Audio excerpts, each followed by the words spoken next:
नमस्कार बंधुगण मु पवित्र आपण मानक स्वागत करुच्ची मो यूट्यूब चैनल पवन मोटिवेशनल डी।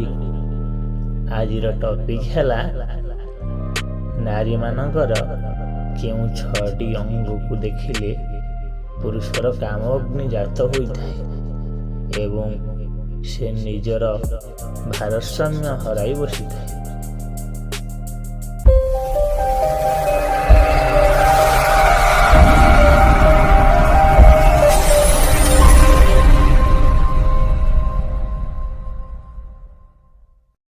पुरातन जुगर नारी ठारू आजिर जुगर नारी 100 प्रकार भिन्नता देखा मिले। कारण सेतबेले नारी माने पूर्ण पोशाक परिधान करी बुलुथिले एवं घरु बाहर को बाहरु नथिले। किंतु आजिकाली नारी माने पूर्ण पोशाक तो दूरर कथा छोट छोट ड्रेस पिंधि लोकलोचन सामना को आसुछंती, जहा फल कि पुरुष माने बाध्यबाधकतार कामबाण उत्पन्न होगा कारण निजे निजे भूल सम्मुखीन होइथांती एवं शेषरे भूल करी बसी थांती। तो आपण मानकु मैं आज कहिबी नारी मानकर यूं छटी अंग को देखिले पुरुषर कामबान उत्पन्न होता है। भिडियोटी आरंभ करने पूर्वर आपण मानक गोटे कथा कही रखुची, जदि भिडियोटी आपण मानक भल लगे भिडियो को गोटे लाइक, चैनल को सब्सक्राइब करी कमेंट रे निहाती भाव में जनइबे। आसंतु आज से 6टी अंग कौन कौन ता विषय आपन को मु जणाउछि। बंधु आजिर नारी माने किछिटा लाइक एवं फॉलोअर्स निज निजर अंग प्रदर्शन करुछंती। आमे समस्त को कहूना केतोटी से भली महिला अछंती जे कि निजर अंग प्रदर्शन करुछंती। तो आज आपण मानक मु कहिबी नारीर केउ अंग को देखिले पुरुषर कानबान उत्पन्न होता है।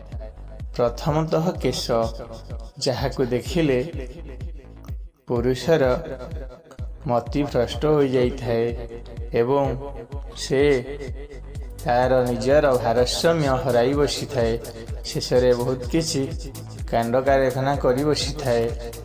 सेकेंड रे हेउछि ओठ, जहाँकि पुराण अनुसार कहा जाए जे से कामदेव वास करती, जहाँ को देखिले पुरुष सबु किछि भूली जाई थाए। थर्ड रे हैला नारीर स्तन जुगल, ताकू छाती कहा जाए, जहाँ को देखिले पुरुष नारी प्रति अट्रैक्ट होता है। चतुर्थ रे नारीर बीजा, जहाँकि पुरुष देखिले पुरुषर मतिभ्रष्ट हो जाता है। पंचम रे नारीर अंटा, जहाँ को पुरुष माने देखिले नारी प्रति आकर्षित होइथांती एवं से न चाहिए ऑटोमेटिकली बहुत प्रकार भूल हो जाता है। एवं सप्तम रे पुरुषर स्त्रीर एमिति एक जिनस देखिले तार ऑटोमेटिकली कामबाण उत्पन्न होता है, जहाँकि नाभि। यही सब 6टी अंगरे कहा जाए जे कामदेव विराजमान करिथांती। यही 6 अंग को जेबे पुरुष देखे तेंतु से तार निजर भारसाम्य हराई बसी थाए। तेणु आज वीडियो माध्यम रे सबू समस्त को जनइबी जे नारीर सबुठी को देखिए, किंतु यही 6 अंग को केबे देखंतु नहीं, जहा फल कि यदि आपण देखुचंती आपण ऑटोमेटिकली भूल सम्मुखीन हेबे। ଏବଂ ଭୁଲ କରି ମଧ୍ୟ ବସିବେ, ଯାହାଫଳରେ ଆପଣ ଭବିଷ୍ୟତରେ ବିପଦରେ ପଡ଼ିପାରନ୍ତି। ତେଣୁ ମୁଁ ଏହି ଭିଡ଼ିଓ ମାଧ୍ୟମରେ ସମସ୍ତ ମା ଭଉଣୀମାନଙ୍କୁ ଅନୁରୋଧ କରିବି ଯେ କି ନାରୀ ହେଉଛି ମାତୃତୁଲ୍ୟ ଏବଂ ଆପଣମାନେ ଯେଉଁ ସୋସିଆଲ ମିଡ଼ିଆ ହେଉ କିମ୍ବା ପବ୍ଲିକରେ ହେଉ ଆପଣମାନେ ଏହିଭଳି ଭାବରେ ଡ୍ରେସ୍ ଏବଂ ଏମିତି ଅଶ୍ଳୀଳ ନୃତ୍ୟ କରି ଲୋକମାନଙ୍କୁ ଆଟ୍ରାକ୍ଟ କରୁଛନ୍ତି, ସେହା କରନ୍ତୁ ନାହିଁ, ଯାହାଫଳରେ କି ଆପଣ ମଧ୍ୟ ବିପଦର ସମ୍ମୁଖୀନ ହୋଇପାରନ୍ତି। ଏ କଥା ଆଜିର ନୁହେଁ ବନ୍ଧୁଗଣ, ପୁରାତନ ଯୁଗଠୁ ଆରମ୍ଭ କରି 4 ଯୁଗ ସତ୍ୟ, ତ୍ରେତୟା, ଦ୍ୱାପର ଏବଂ କଳି ମଧ୍ୟରେ ସବୁଥିରେ ଏହି କଥା ଲେଖା ଅଛି ଯେ କୌଣସି ନାରୀ ବିନା କୌଣସି ପୁରୁଷର ମୂଲ୍ୟ ହିଁ କିଛି ନାହିଁ, କି କୌଣସି ପୁରୁଷ ବିନା କୌଣସି ନାରୀର ମଧ୍ୟ କିଛି ମୂଲ୍ୟ ନାହିଁ।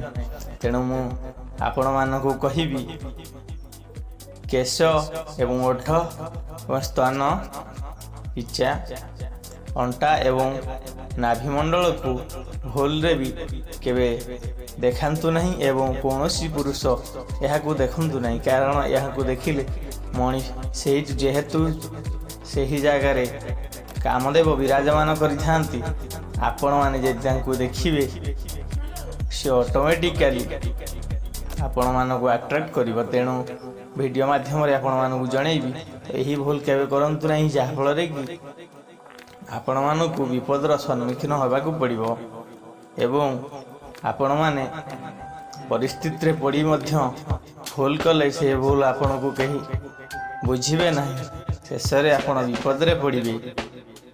ତେଣୁ ଆପଣମାନେ ଯେତେବେଳେ ଯାହା କରନ୍ତୁ ନା କାହିଁକି ଏମିତି କିଛି ଭୁଲ କରନ୍ତୁ ନାହିଁ, ଯାହାଫଳରେ କି ଆପଣଙ୍କର ମାନ ସମ୍ମାନ ଯାଇପାରିଥାଏ ଏବଂ ଆପଣ ବିପଦରେ ମଧ୍ୟ ପଡ଼ିପାରନ୍ତି। ତେଣୁ ଯାହାଫଳରେ କି ଆପଣମାନେ ଏମିତି ଭୁଲ କରନ୍ତୁ ନାହିଁ ଏବଂ ବିଶେଷ ଭାବରେ ମୁଁ ନାରୀମାନଙ୍କୁ କହୁଛି ଯେ ମା ଭଉଣୀମାନେ ଆପଣ ଏମିତି କିଛି କରନ୍ତୁ ନାହିଁ ଯାହାକି ଆପଣମାନଙ୍କୁ ଭବିଷ୍ୟତରେ ପସ୍ତେଇବାକୁ ପଡ଼ିବ ଏବଂ ଅପମାନିତ ହେବାକୁ ପଡ଼ିବ। ଆପଣମାନେ ସମସ୍ତେ ଜାଣିଥିବେ ଯେ ପୁରାତନ ଯୁଗରୁ ମା ଦୁର୍ଗା ମହିଷାସୁରକୁ ବଧ କରିବା ପାଇଁ ଦୁର୍ଗଦିନାଶିନୀ ଦେବୀ ଦୁର୍ଗା ରୂପ ଧାରଣ କରିଥିଲେ, କିନ୍ତୁ ସେଥିରେ ବିଫଳ ହେବା ଫଳରେ ସେ ଉଲଗ୍ନ ବେଶରେ ମହିଷାସୁରକୁ ବଧ କରିଥିଲେ। ଅନ୍ୟର ହିତ ପାଇଁ, ଜଗତର କଲ୍ୟାଣ ପାଇଁ ମାତା ଦୁର୍ଗା ଯେଉଁ ରୂପ ଧାରଣ କରୁଥିଲେ, ଆଜିକାଲିର ନାରୀମାନେ ମହିଷାସୁରକୁ ତ ମାରିବା ଦୂରର କଥା, ଖାଲିଟାରେ ନିଜର ଅଙ୍ଗ ପ୍ରଦର୍ଶନ କରି ଲୋକଙ୍କୁ ଇମ୍ପ୍ରେସ କରୁଛନ୍ତି।